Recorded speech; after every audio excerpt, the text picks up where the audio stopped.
بسم اللہ الرحمن الرحیم۔ السلام علیکم۔ پروگرام الکلام میں خوش آمدید۔ میں ہوں آپ کا ہوسٹ محمد شعیب رضا۔ ناظرین کرام، یہ پروگرام جو سٹی نیوز نیٹ ورک اور ادارہ فکر جدید کے اشتراک سے شروع کیا گیا ہے، اس کے پہلے حصے میں ہم قرآن کریم کی کچھ آیات کو سمجھنے کی کوشش کرتے ہیں اور دوسرے حصہ میں اپنے عہد کے نمائندہ سیاسی، سماجی، مذہبی موضوعات پہ پیدا ہونے والے سوالات کے جوابات ایک نئے نقطہ نظر سے جاننے کی کوشش کرتے ہیں۔ حسب سابق ہمارے ساتھ شریک گفتگو ہیں جناب محمد امانت رسول صاحب۔ امانت صاحب، بہت شکریہ آپ کے وقت کا۔ میری معاونت کے لیے موجود ہیں جناب میڈم مرین صاحبہ۔ تھینک یو سو مچ میم۔ ناظرین کرام، آپ کی اسکرین پہ ہمارا واٹس ایپ نمبر آ رہا ہوگا، آپ اپنے سوالات اس واٹس ایپ نمبر پر بھیج سکتے ہیں، ہم انشاءاللہ آپ کے سوالات کو ضرور ایڈریس کریں گے۔ امانت صاحب، جو کل کا پروگرام تھا اس میں ہم نے بات کی تھی ان آیات پہ جو سورۃ الاعراف کی، جس میں اللہ رب العزت زینت کے بارے میں جو ہے نا وہ بیان کر رہے ہیں۔ آج آپ ہمارے ناظرین کے لیے بتائیے گا کہ آپ کس آیت سے شروع کریں گے؟ بسم اللہ الرحمن الرحیم۔ کل ہم نے سورۃ الاعراف کی آیت نمبر 34 تک اپنی بات کو مکمل کیا تھا، اور یہ میں نے بتایا تھا کہ اللہ سبحانہ و تعالیٰ نے جو حرام کیا ہے اس سے بچنا ہم پہ لازم اور ضروری ہے۔ ہمیں اس کا کوئی اختیار حاصل نہیں ہے کہ ہم کسی چیز کو اپنے اوپر حرام کر لیں یا اس کو ناجائز ٹھہرائیں۔ اور پھر اس کے بعد ہم نے بات کی تھی کہ اللہ سبحانہ و تعالیٰ نے امت یعنی ہر جماعت گروہ ایک ان کے لیے مدت اللہ نے مقرر کی ہے۔ اس مدت میں انسان کو اللہ کی طرف سے یہ مہلت ملی ہوتی ہے کہ وہ گناہوں سے چاہے تو توبہ کر لے، وہ اگر کفر کی زندگی گزار رہا ہے تو اسلام کی طرف آ جائے۔ تو اس کے بعد جب وہ مہلت گزر جاتی ہے، وہ مدت گزر جاتی ہے، تو پھر اللہ کا جو قانون ہے وہ نافذ ہوتا ہے۔ اب اس کے بعد آیت نمبر 25 میں اللہ سبحانہ و تعالیٰ بنی آدم سے خطاب کرتا ہے، اس لیے کہ اللہ کا دین انسانوں کے لیے ہے۔ حضرت آدم علیہ السلام، حضرت حوا کو زمین پہ اللہ تعالیٰ نے آباد کیا، بسایا۔ تو زمین پہ جو بھی بنی آدم، حضرت آدم کی جو اولاد ہے، وہ سب اللہ کے دین کے مخاطب ہیں، کیونکہ وہ سب اللہ کی مخلوق ہیں۔ اب یہاں پہ فرمایا کہ یا بنی آدم، اے بنی آدم، اما یاتینکم رسل منکم یقصون علیکم آیاتی، اگر تمہارے پاس تمہیں میں سے رسول آئیں، یعنی تم ہی میں سے، یعنی اس سے مراد یہ ہے کہ وہ بھی جو آنے والے رسول ہوں گے، نبی ہوں گے، وہ بشر ہوں گے، ان کا بھی خاندان ہوگا، ان کے بھی والدین ہوں گے، ان کے بھی رشتہ دار ہوں گے، تم ہی میں سے ہوں گے، یعنی تمہاری قوم میں سے ہوں گے۔ تو وہ کیا کریں گے؟ یقصون علیکم آیات، تم پر میری آیات کی تلاوت بھی کریں گے، یعنی تمہیں میری آیات سنائیں گے، بتائیں گے۔ فمن اتقی، تو جس نے تقوی اختیار کیا، واصلح، اور اپنی اصلاح کر لی، فلا خوف علیہم ولا هم یحزنون، تو اس پر نہ کوئی ان پر خوف ہوگا اور نہ وہ غمگین ہوں گے، یعنی ان کے لیے سکون اور اطمینان اللہ کی طرف سے ہوگا۔ اب ناظرین کرام، یہاں پہ بنی آدم سے بات کی اور بنی آدم سے یہ کہا کہ میں زمین پر اپنے رسولوں کو بھیجوں گا اور وہ میری آیات کی تلاوت کریں گے، میری آیات تمہیں سنائیں گے۔ آیات یعنی ایک تو خدا کا پیغام ہے، میسیج ہے، وہ آیات ہیں۔ ایک یہ کائنات ہے اور اس کائنات میں پھیلی ہوئی مختلف نشانیاں ہیں، وہ سب کی سب آیات ہیں، یعنی خدا تک انسان کو لے کر یہ کائنات جاتی ہے۔ اب اس کے بعد یعنی جو تقوی اور اصلاح کرنے والے لوگ ہیں، اللہ کہتے ہیں ان کو نہ کوئی خوف ہوگا، نہ کوئی ڈر ہوگا، نہ غمگین ہوں گے، نہ دکھی ہوں گے۔ اب اس کے بعد جو دوسرا گروہ ہے کہ جو تکذیب کرتا ہے اور جو استکبار کرتا ہے، اب ان کا ذکر ہوتا ہے۔ فرمایا والذین کذبوا بآیاتنا، اور جن لوگوں نے ہماری آیات کو جھٹلایا، واستکبروا عنہا، اور ان سے پھر تکبر اختیار کیا، اولئک اصحاب النار، یہی لوگ آگ والے ہیں۔ یعنی یہاں پہ اللہ سبحانہ و تعالیٰ نے دو باتیں بیان کی ہیں۔ وہاں ایمان والوں کے لیے جنہیں امن اور سکون نصیب ہوگا، وہاں پر بھی دو باتیں، تقوی اور اصلاح۔ یہاں پر بھی یہی فرمایا کہ ہماری آیات کو جھٹلایا اور تکبر، استکبار اختیار کیا، وہی شیطانی ابلیسی رویہ، یعنی اللہ کی طرف سے آیات اتر رہی ہیں، طریقہ تو یہ ہونا چاہیے کہ غور و فکر کیا جائے، سوچا جائے، تدبر تفکر کیا جائے، اور حق اور سچ تک پہنچا جائے، لیکن نہیں، اپنی ترجیحات اور اپنے رجحانات اور اپنے مزاج، اپنے مفادات، ان کو ترجیح دینا اور خدا کے حق کو، دین کو ترجیح نہ دینا، تو پھر تکذیب کی اور پھر استکبار اختیار کیا۔ اولئک اصحاب النار، فرمایا یہ آگ والے ہیں، ہم فیہا خالدون، اور یہ اس میں ہمیشہ رہیں گے۔ اب اس کے بعد فرمایا کہ فمن اظلم ممن افترى علی اللہ کذبا او کذب بآیاتی، اس شخص سے زیادہ ظالم کون ہو سکتا ہے کہ جو اللہ پر جھوٹ باندھتا ہے، او کذب بآیاتی، یا اللہ کی آیات کا انکار کرتا ہے۔ اللہ پر جھوٹ باندھنا یعنی جو بات خدا نے نہیں کہی وہ خدا کی طرف منسوب کر دینا، بدعات و خرافات کو پیدا کرنا، حرام کو حلال کر لینا، حلال کو حرام کر لینا۔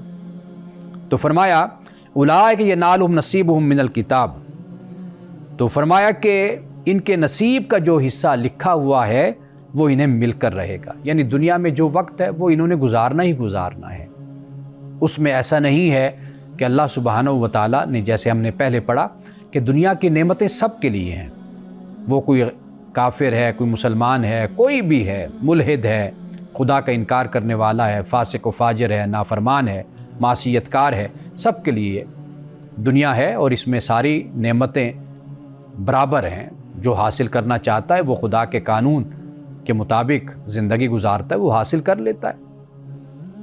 اب یہاں پر اس بات کو بیان کرنے کے بعد فرمایا حتیٰ اذا جاءتہم رسلنا یتوفونہم، یہاں تک کہ جب ہمارے بھیجے ہوئے یعنی رسل ان کی جان لینے کے لیے ان کے پاس پہنچیں گے تو پھر قالوا، تو ان سے پوچھیں گے انما کنتم تدعون من دون اللہ، کہاں ہیں وہ جنہیں تم اللہ کو چھوڑ کر پکارا کرتے تھے، عبادت کرتے تھے ان کی، قالوا ضلوا عنا، تو وہ کہیں گے وہ تو ہم سے گم ہو گئے، یعنی وہ تو جن کو ساری زندگی ہم اپنا مسیحا سمجھتے رہے اور اپنے لیے بڑا ان کو ایک ذریعہ اور وسیلہ قرار دیتے رہے کہ یہ ہیں کہ جن کے ذریعے سے ہم بخشے جائیں گے، ہماری مغفرت ہو جائے گی، اللہ کو چھوڑ دیا، تو قالوا ضلوا عنا، تو وہ کہیں گے وہ تو ہم سے گم ہو گئے، غائب ہو گئے، وہ تو نظر ہی نہیں آ رہے، کدھر گئے وہ سارے کے سارے۔ وشہدوا علی انفسہم انہم کانوا کافرین، اور وہ خود اپنے اوپر یعنی اس بات کے گواہ بن جائیں گے، اپنے خلاف گواہی دیں گے، انہم کانوا کافرین، کہ بے شک وہ انکار کرنے والے تھے، وہ کافر تھے۔ یہ جو فرمایا نا شہدوا علی انفسہم، علی یعنی انفسہم، اپنے خلاف خود گواہ ہو جائیں گے وہ کہ وہ واقعی کافر تھے۔ تو چونکہ جن کو سب کچھ سمجھ لیا تھا وہ دھوکہ دے گئے، وہ بے وفا بن گئے، جب وہ بے وفا بنے، دھوکہ دیا، غائب ہو گئے، تو ان کے سامنے حقیقت کھل کر آ گئی کہ ہم جن کو خدا کو چھوڑ کر اپنا سب کچھ مانتے رہے وہ ہمارا کوئی فائدہ نہیں کر سکتے، وہ ہماری کوئی مدد نہیں کر سکتے۔ ان کا عقیدہ اس وقت کھل کر جب سامنے آیا تو خود انہوں نے اقرار کر لیا کہ واقعی ہم کافر لوگ تھے، ہم منکر تھے، اور ان کی اپنی بات اب ان کے خلاف گواہی بن جاتی ہے۔ مولانا صاحب بہت شکریہ۔ مولانا صاحب یہاں پہ جب ہم ان آیات کو دیکھتے ہیں تو ان آیات میں کفار کے لیے مختلف وعید جو ہے نا وہ سنائی گئی ہے، تو ہم نے پہلے بھی ایک پروگرام میں یہ بات کی تھی، میں دوبارہ سے آپ کے سامنے رکھتا ہوں، مزید اس پہ بات کیجیے گا۔ کہتے ہیں جی جو انسان ہے، انسان وہ خوف یا پھر لالچ، یہ دو چیزیں ہیں جن کی وجہ سے مذہب کو قبول کر رہا ہے۔ اگر ہم تھرو آؤٹ ہسٹری کو دیکھیں تو اس ہسٹری کے اندر بھی ہمیں یہی لگتا ہے کہ وہ خوف زیادہ چیزوں کو اپنا معبود اور اپنا خدا سمجھتا رہا ہے، یا پھر آج کل ہم دیکھتے ہیں کہ قرآن کے اندر جو چیزیں ہیں یا تو وہ خوف کی وجہ سے ہیں یا پھر وہ لالچ دیا گیا ہے کہ اگر تم اچھا کام کرو گے تو تمہیں یہ چیز ملے گی، اگر تم، وہ ریوارڈ والی بات ہے۔ تو آپ بتائیے گا کہ یہ جو تقویٰ کا بھی لفظ ہے اس کا بھی مطلب ڈر ہی ہمارے ہاں کیا گیا ہے، کیا واقعی انسان خوف اور لالچ کے تحت کی کو مرکزیت بنا کے ہی خدا کے قریب ہوا ہے؟ اس حوالے سے تین باتیں میں پیش کرتا ہوں بنیادی طور پر۔ ایک تو یہ ہے کہ جو شخص ابھی مسلمان نہیں ہوا اس کے لیے جو راستہ ہوتا ہے وہ تدبر تفکر کا ہوتا ہے، عقل کی بنیاد پر وہ سوچتا ہے، غور کرتا ہے، ریزننگ، لاجک، کائنات میں غور و فکر کرے گا، دیکھے گا۔ یہ اس کے بعد جب وہ اپنے تدبر تفکر اور تعقل کے بعد جب وہ اس بات کو مانتا ہے، یقین کے ساتھ اس نتیجے پہ پہنچتا ہے کہ اس کائنات کا خدا ہے کہ جس نے اس کو بنایا ہے، ایک بات۔ وہ اس نتیجے پہ پہنچتا ہے کہ یہ جو قرآن ہے یہ حق ہے اور اس کی کوئی بات بھی اپنے سے باہر کے خلاف نہیں ہے، تضاد نہیں ہے۔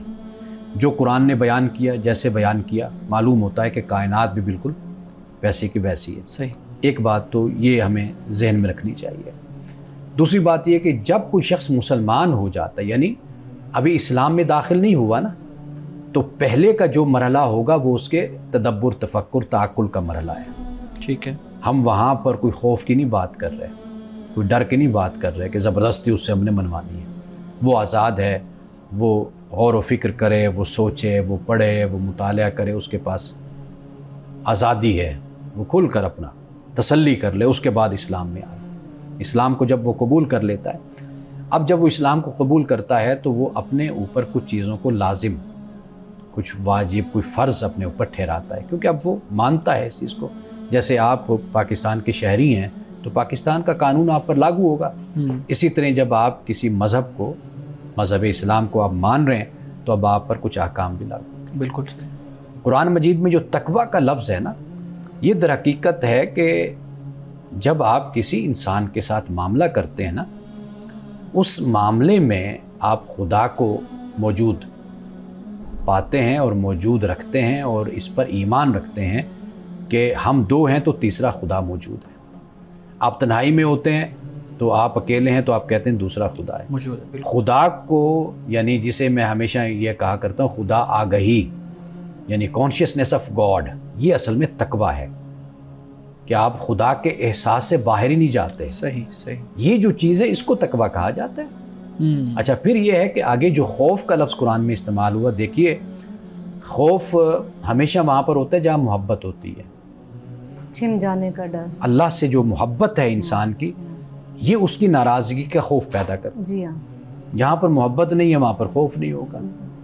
تو لہٰذا جب ہم خوف کا لفظ بھی استعمال کرتے ہیں تو خوف در حقیقت بنیاد بتاتا ہے کہ بنیاد اس کی محبت ہے۔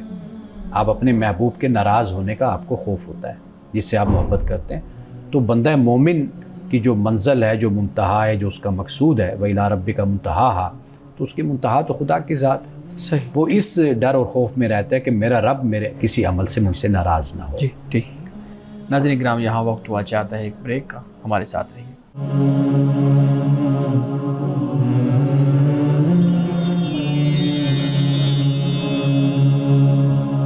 پروگرام میں ایک دفعہ پھر خوش آمدید۔ امانت صاحب، ہماری بات ہو رہی ہے کہ کیا مذہب خوف اور لالچ کے ذریعے ہی انسان قبول کرتا ہے، اور پھر آگے خدا کی عبادت کی اور پھر اس کی ناراضگی کی جب بات آتی ہے، ان آیات کے اندر بھی اس کا ذکر ہوا ہے۔ اس سے متعلق ایک سوال ہے، کہتے ہیں جی خدا کیوں چاہتا ہے کہ ہم اس کی عبادت کریں؟ وہ کیوں یہ چاہتا ہے کہ ہم جو انسان ہیں وہ ہر وقت اس کو یاد کرنے پہ لگے رہیں؟ کیا وہ ہماری عبادت کا محتاج ہے؟ جب معاملہ یہ ہے کہ جب آپ اپنی فکر میں، اپنی سوچ میں اس نتیجے پہ پہنچتے ہیں نا کہ اللہ سبحانہ و تعالیٰ کی ذات وہ خالق ہے، وہ مالک ہے، وہ ہم پر احسان کرنے والی ہے، فضل کرنے والی ہے، جب آپ کا تعقل، آپ کا تدبر اور تفکر جو کائنات میں آپ کرتے ہیں، جب آپ کو اس نتیجے پہ پہنچاتے ہیں اور جب یہ آپ کا عقیدہ اور آپ کے ایمان کی صورت جب یہ اختیار کرتا ہے، تو وہاں پہ پھر آپ کو یہ بات سمجھ آتی ہے کہ آپ پہ سب سے زیادہ بڑا حق اگر ہے تو وہ خدا کا حق ہے۔ یہ میں نے جہاں سے بات کا آغاز کیا نا، وہ بات ذہن میں رکھیے۔ صحیح صحیح۔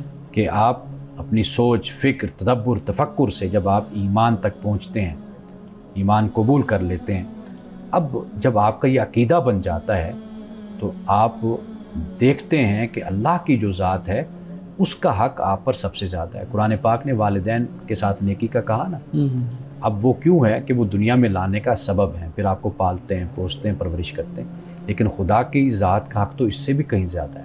بالکل۔ جب یہ شعور بندے میں پیدا ہوتا ہے نا، انسان میں، تو پھر اس سوال کا جواب خود انسان کو مل جاتا ہے ٹھیک کہ اسی کا حق ہے، سب سے پہلے اسی کی ذات کا حق ہے، اور وہ بے نیاز ذات ہے، اس کو ہمارے کسی عبادت کی، کسی چیز کی ضرورت نہیں۔ کہ حدیث میں یہ الفاظ ہیں کہ اللہ پاک فرماتا ہے، رسول اللہ نے فرمایا کہ بھئی اللہ کہتا ہے کہ اگر یہ ساری مخلوق میری نافرمان بھی بن جائے نا تو ساری مخلوق یہ میرے یعنی اقتدار میں اور میری سلطنت میں اور میرے اس خدائی میں ذرہ برابر بھی اس کا نقصان نہیں کر سکتے، ساری کائنات نافرمان ہو جائے۔ صحیح یہ بھی فرماتا ہے اللہ کہ بھئی ساری مخلوق اگر میری فرما بردار ہو جائے، سجدے میں پڑی رہے، تو کہتے ہیں کہ وہ میری شان میں میری عزت میں ایک ذرہ برابر اضافہ بھی نہیں کر سکتے۔ تو اس کی ذات وہ ہے، تو لہٰذا ہمارا تعلق اپنے رب کے ساتھ کیسا ہے اس پر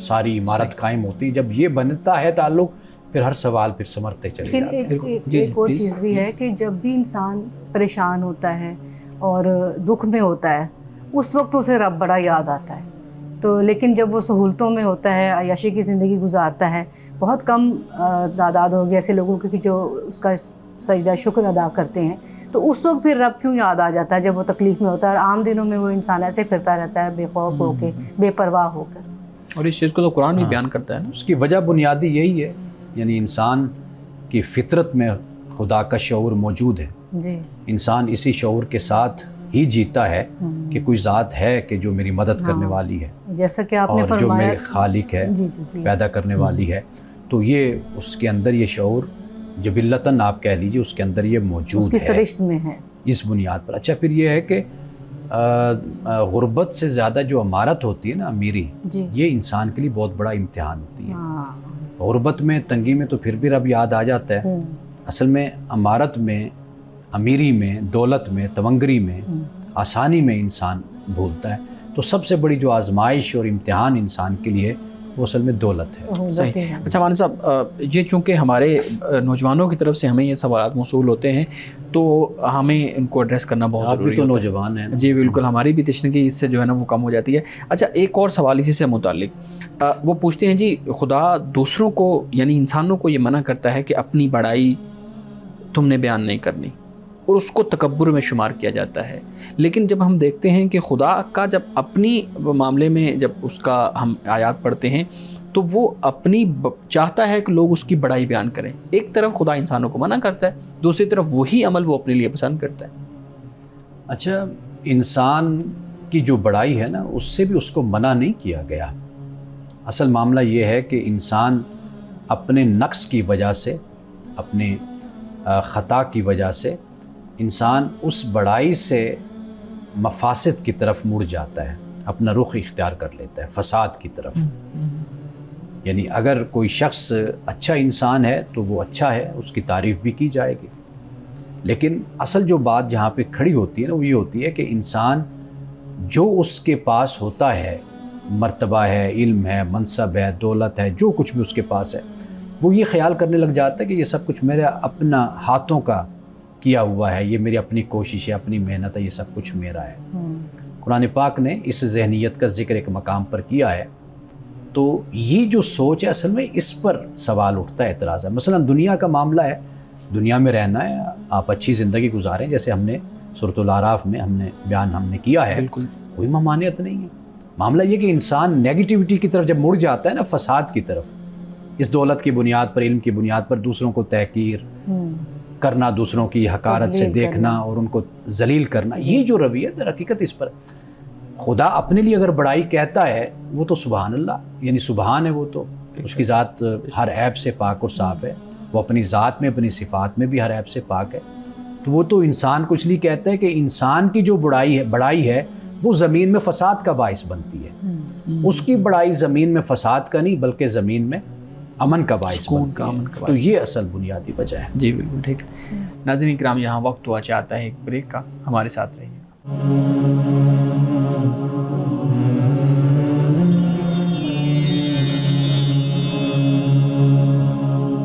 پروگرام میں ایک دفعہ پھر خوش آمدید۔ امان صاحب، ہماری بات چل رہی ہے ان سوالات پہ جو خدا کے متعلق لوگ پوچھتے ہیں۔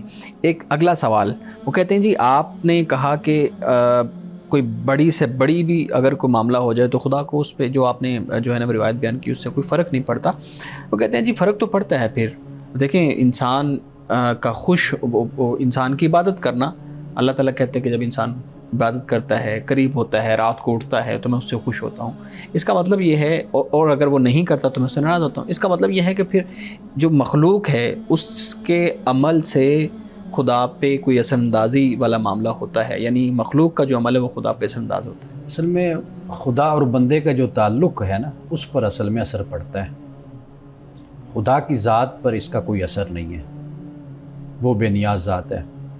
یہ جو تعلق ہے انسان کا خدا کے ساتھ، انسان اس میں محتاج ہے اپنے خدا کا، بالکل صحیح. صحیح. خدا محتاج نہیں ہے.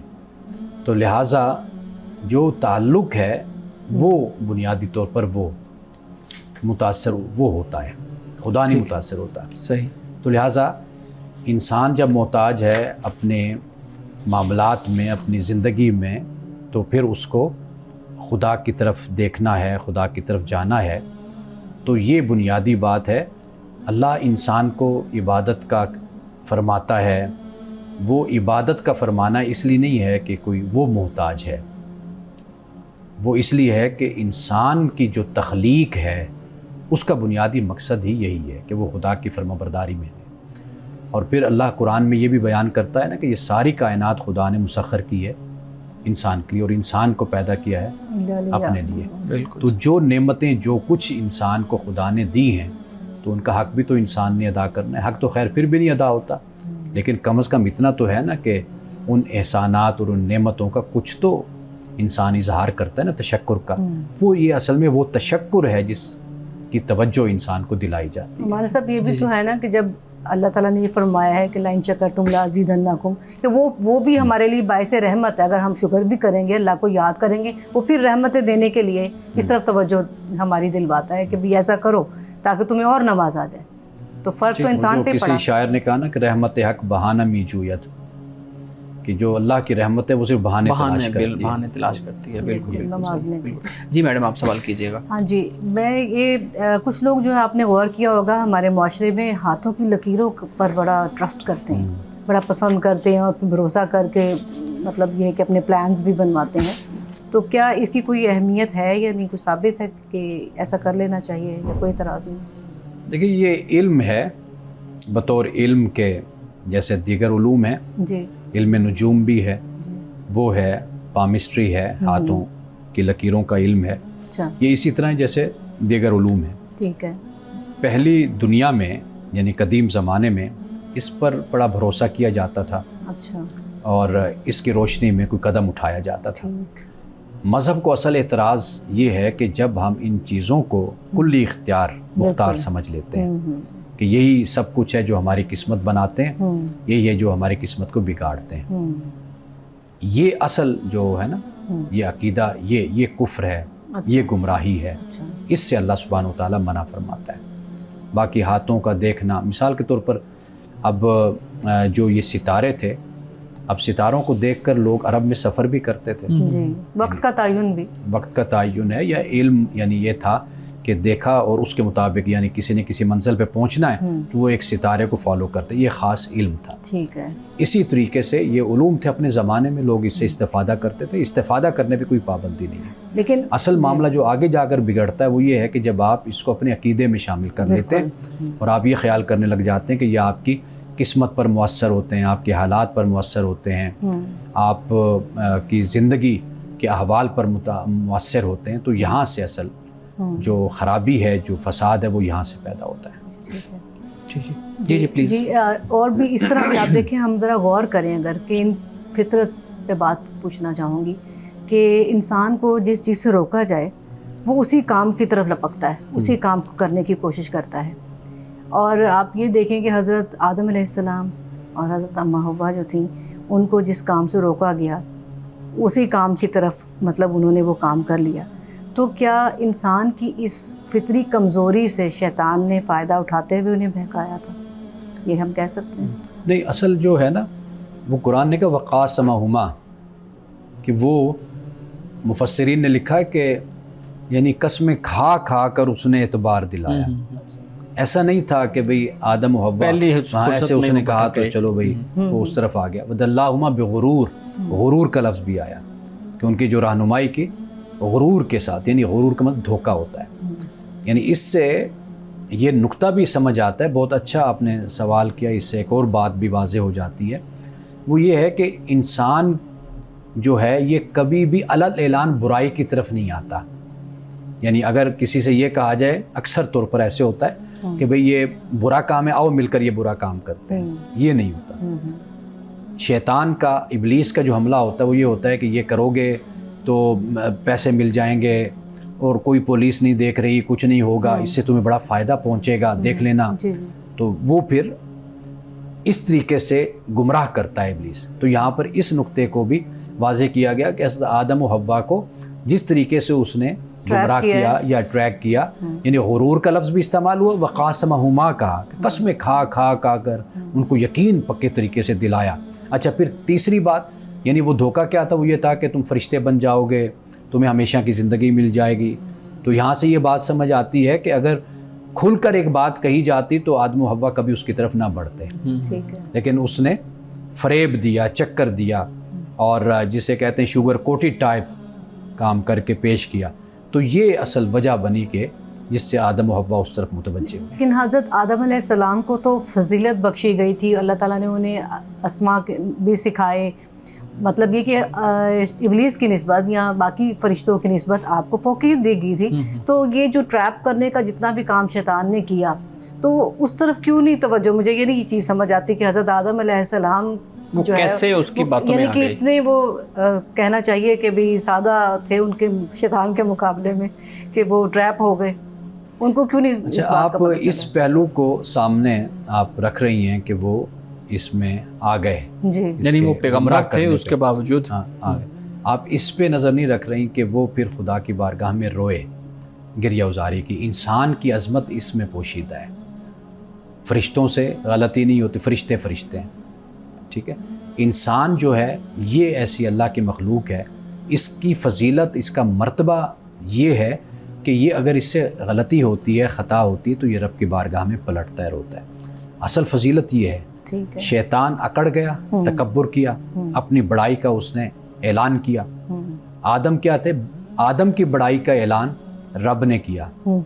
پھر آدم سے کچھ ہوا تو فوراً رب کی بارگاہ میں وہ پلٹ کر ربنا ظلمنا انفسنا وان لم تغفر لنا, اللہ کی بارگاہ میں یہ دعا کرتے ہیں. تو خطا جو ہے یہ آپ آدم کی زندگی سے, انسان کی زندگی سے ختم اگر کریں گی تو یہ پھر انسان کے لیے کوئی آزمائش اور امتحان نہیں بنتا. پھر یہ چیز رہے, لیکن اس کے بعد اصل جو مقام ہے وہ یہ ہے کہ پھر وہ توبہ, رجوع کرے, اس کا رجوع کرنا, پلٹنا, یہ در حقیقت اس کا مقام. دس از دی لیسن یہ ساری سچویشن میں.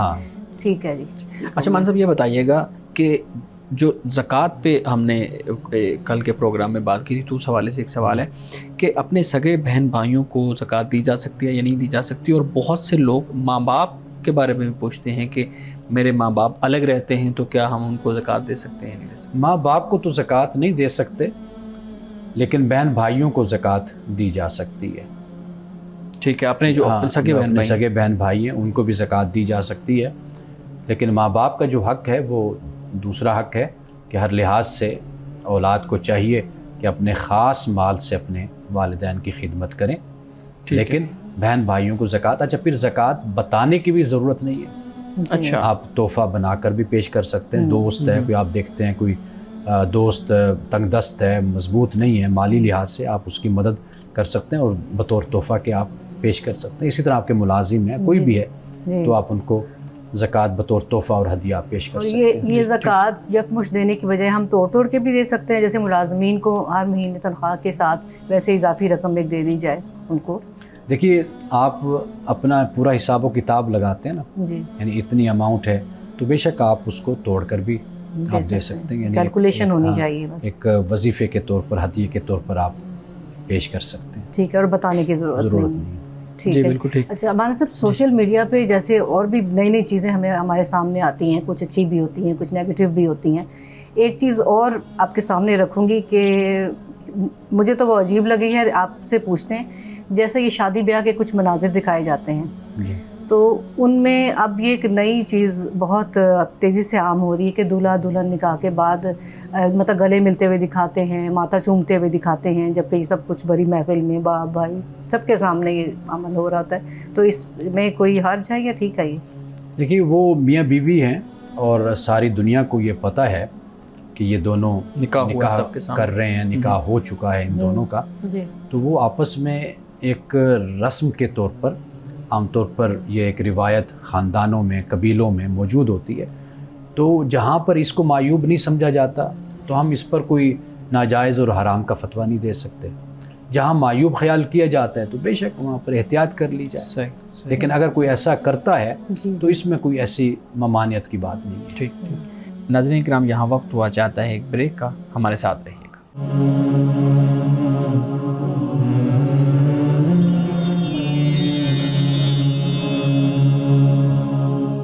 ویلکم بیک ناظرین. جی میڈم آپ سوال کریں. ہمارے صاحب کوئی ایسا طریقہ بتائیں کہ نیکی بھی کریں اور اس کی تشہیر نہ کریں.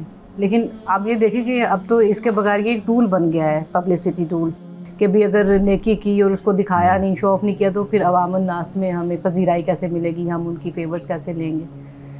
کیونکہ اتنی بے چینی ہوتی ہے نا کوئی نیکی کو کر لیے. عام مطلب ایک انسان ہونے کے ناطے میں یہ بتا رہی ہوں کہ کیا فیلنگ آتی ہے اب یہ ہم نے کر دیا نا کام، کسی طریقے سے پتہ لگ جائے. یہ اس جذبے کو کیسے دبا سکتے ہیں؟ کیونکہ اللہ تو اس بات کو پسند نہیں فرماتا. اچھا، ایک تو اس کا تعلق ہے باطن کے ساتھ، انسان کے قلب کے ساتھ. یہ احساس، یہ اپنے پہ محنت کی جائے، تزکیہ نفس جس کو کہتے ہیں، یہ اصل وہ معاملہ ہے. لیکن تشہیر کرنا، دکھانا، یہ جو ہے اس پر کوئی پابندی نہیں ہے. اچھا. اصل یہ ہے اپنے قبلے کو درست رکھا جائے. یعنی اگر کوئی اس لیے دکھاتا ہے کہ دوسروں کو رغبت ہو، مثال کے طور پر میں اپنے بچوں کو بتاتا ہوں کہ بھئی میں یہ کام کرتا ہوں، اب میرا مقصد کیا ہے کہ میرے بچے اس طرف راغب ہوں، ان میں بھی رغبت پیدا ہو. اب یہ کوئی تشہیر نہیں ہے، کوئی نمائش نہیں ہے. یہ تو ترغیب دینا ہو گیا. میری نیت ٹھیک ہونی چاہیے. بنیادی بات، انما الاعمال بالنیات. جی ٹھیک ہے. اس لیے اگر کوئی اس شوق میں آگے بتاتا ہے کہ بھئی دوسرے کو بھی رغبت ہو، یا اس لیے بتاتا ہے کہ تاکہ لوگ اس طرف ادارہ ہے یا یہ معاملہ اس طرف راغب ہوں، علمی کام ہو رہا ہے، تحقیقی کام ہو رہا ہے، تو اس پر کوئی پابندی نہیں. اصل چیز یہ ہے کہ آپ کی نیت کیا ہے. صحیح. اگر نیت یہ ہے کہ لوگوں کو دکھانا ہے، پھر بے شک اچھا کام بھی آپ کر رہے ہیں تو وہ بھی زیرو ہو جاتا ہے. بہت بڑا کام کر رہے ہیں وہ بھی زیرو ہو جاتا ہے. صحیح. لیکن یہ کہ اگر آپ کی نیت درست ہے، آپ صرف 1 روپیہ خدا کی راہ میں دیتے ہیں اور وہ اللہ کے ہاں قبول ہونا ہے، تو بنیادی بات جو ہے نا وہ نیت کا قبلہ درست کرنا، اس پر توجہ ہماری ہونی چاہیے. جی شکریہ. اچھا، دین کے معاملے میں استقامت، یہ بھی ایک بڑی بات ہے کہ کیونکہ کبھی انسان نیکی کے ایسے جذبات میں لبریز ہوتا ہے کہ اس کا دل بڑا اچھا چاہتا ہے کہ میں نیک کام کروں، اچھا رہوں، نمازوں پہ بھی توجہ ہو گئی، انفاق پہ بھی توجہ ہو گئی، حقوق العباد پہ بھی. لیکن وہی انسان کبھی ایسی کنڈیشن میں ہوتا ہے کہ وہ بھٹک جاتا ہے. تو استقامت کیسے لا سکتے ہیں؟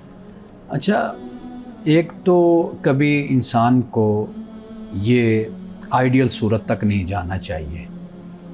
اچھا ہے کہ اپنے پہ انسان توجہ کرے، احتساب کرے، محنت کرے، بہت اچھی بات ہے. لیکن یہ جو اس طرح کا اتار چڑھاؤ انسان کے جذبات اور احساسات میں ہوتا ہے نا، یہ انسان کیا بشری ایک عارضہ کہہ لیں، ایک مسئلہ کہہ لیں، یہ انسان کے ساتھ ہوتا ہے. یعنی کبھی عبادت میں بہت لذت آتی ہے، بہت مزہ آتا ہے، کبھی ایسا نہیں ہوتا. کبھی کسی کام میں انسان کی بڑی توجہ ہوتی ہے اور بندہ کہتا ہے جی میں اس کو ایسے جاری رکھوں گا، کرتا رہوں گا، کبھی رکاوٹ آ جاتی ہے. اس پہ احادیث رسول صلی اللہ علیہ وسلم ہماری بڑی رہنمائی کرتی ہیں. یعنی جیسے حضرت حنظلہ کے بارے میں آتا ہے، حضرت ابو بکر کے بارے میں رضی اللہ تعالیٰ عنہما، ان کے بارے میں آتا ہے کہ بھئی وہ گھر سے نکلے تھے. مسئلہ یہ تھا کہ ہم جب رسول اللہ کے پاس بیٹھے ہوتے ہیں تو کیفیت کچھ اور ہوتی ہے ہمارے دل کی، اور جب گھر میں آتے ہیں تو وہ کیفیت بدل جاتی ہے، اپنے بچوں میں مشغول ہو جاتے ہیں. تو رسول اللہ کی خدمت میں حاضر ہوئے، عرض کیا رسول اللہ یہ مسئلہ ہے. تو عرض کی یا رسول اللہ حنظلہ جو ان سے ہے وہ منافق ہو گیا، ہاں یعنی الفاظ ہیں. رسول اللہ نے فرمایا کیسے؟ کیونکہ یہ صورتحال ہماری ہوتی ہے، آپ کے پاس بیٹھیں تو ایسے ہوتا ہے جنت جہنم سامنے ہے، اور اٹھ کر جاتے ہیں گھر میں تو کیفیت بدل جاتی. تو رسول اللہ نے فرمایا کہ اگر وہی کیفیت جو میرے پاس بیٹھنے کے وقت ہوتی ہے تم پر، اگر وہی کیفیت ہر وقت تم پر طاری رہے تو آسمان کے فرشتے زمین پر اتر کر تم سے سلام کریں. سبحان اللہ. تو یہ چیز انسان پر جو ہے یہ ہمیشہ نہیں رہتی، لیکن یہ ہے کہ وہ جیسے پنجابی میں کہتے ہیں ہاتھ کارول دل یارول، بالکل تو کم از کم اتنا ہو کہ انسان اپنے رب کی طرف متوجہ ضرور انسان رہے.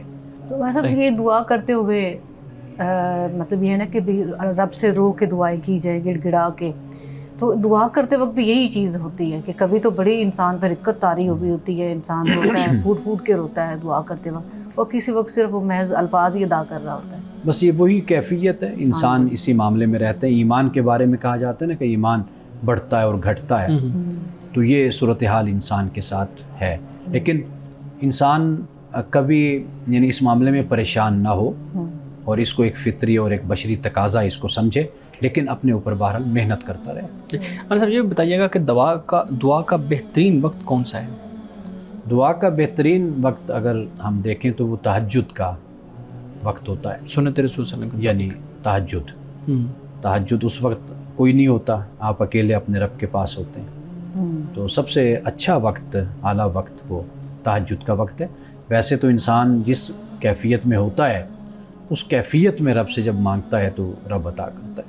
صحیح. یعنی ایک ہوتا ہے کہ انسان بالکل بے رغبتی کے ساتھ مانگ رہا ہوتا ہے، تو وہ وقت یا وہ حالت میں کچھ نہیں ہوتا، لیکن رغبت کے ساتھ توجہ کے ساتھ انسان مانگ رہا ہو تو وہ کوئی بھی وقت تو خدا کے یہاں بالکل. ایسا بڑی دفعہ ہوا، آپ اپنے ایکسپیرینس آپ کے کبھی ضرور لائف میں ہر ایک کی یہ ہوا ہوتا ہے، اور میرے بھی ہوا کہ دل چاہ رہا ہوتا ہے، بندہ دعا بھی کرتا ہے اسے، حالانکہ کوئی سرکمسٹانسز نظر نہیں آتے ہیں حالات کہ یہ ہو بھی سکتا ہے، کئی دفعہ ناممکنات لگ رہے ہوتے ہیں، لیکن ایسا ہوا ہے بارہا کہ وہ کام ہو جاتا ہے.